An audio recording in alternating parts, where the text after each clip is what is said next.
Hello there, Dr. Lepora here. I hope that you are safe and you are well. Today we're going to talk about how to increase the change maturity of your organization. It's a very exciting day because we're continuing our 4-part series of transformational change.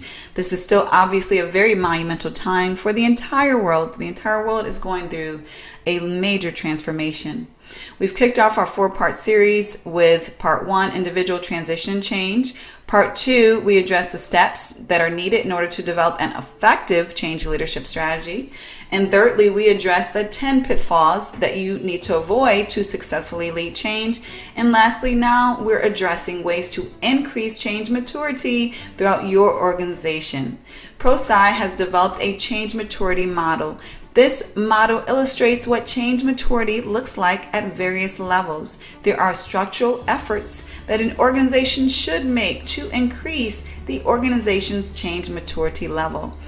These are evidenced on a high level in this change maturity model that has been developed by ProSci. However, today we're going to talk about those foundational changes that will make such structural change maturity possible.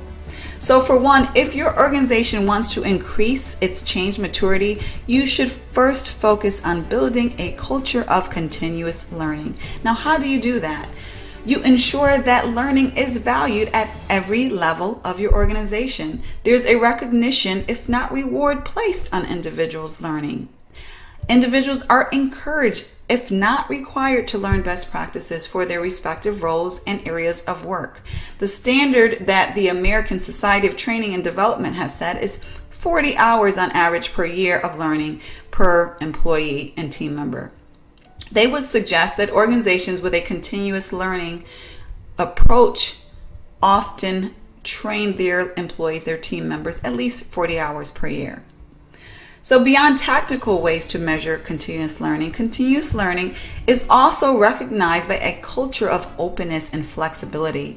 In an organization dedicated to continuous learning, you will not hear, well, that's how we've always done it, so that's how we're going to do it. Or if it's not broke, there's no need to fix it. What you will hear is an eagerness to learn more. You will see an acceptance that things can always be better. You will see a habit of curiosity and even humility. Organizations of continuous learning understand that good is the enemy of great and that there are no perfect organizations. Therefore, there's always room for improvement. So they are consistently dedicated to learning those ways to improve. Another way to work on the foundation of change maturity is to allow risks. Change requires risk. Transformation requires even more risk. As we discussed in the last video, transformational change means doing something new. When we do something new, we are facing the unknown, a lack of predictability. If healthy and calculated risk is discouraged in your organization, then so is change. You cannot make a change happen without taking risk. In accord, you must practice forgiveness of mistakes in an organization to increase the change maturity of your organization.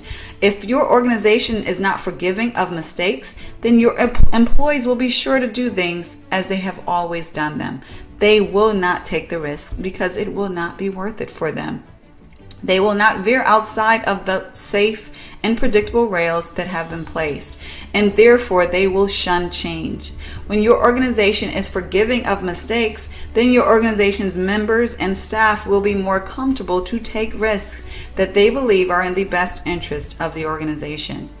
And lastly, the next way to increase change maturity is to educate your organization regarding how transformational change efforts should be managed and led effectively.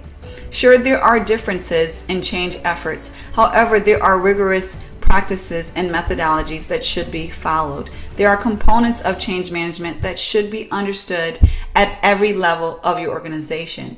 What your individual contributor needs to know may be different on a level from what your change agent needs to know, which is different from what your CEO needs to know. However, there is change education that is needed on every level.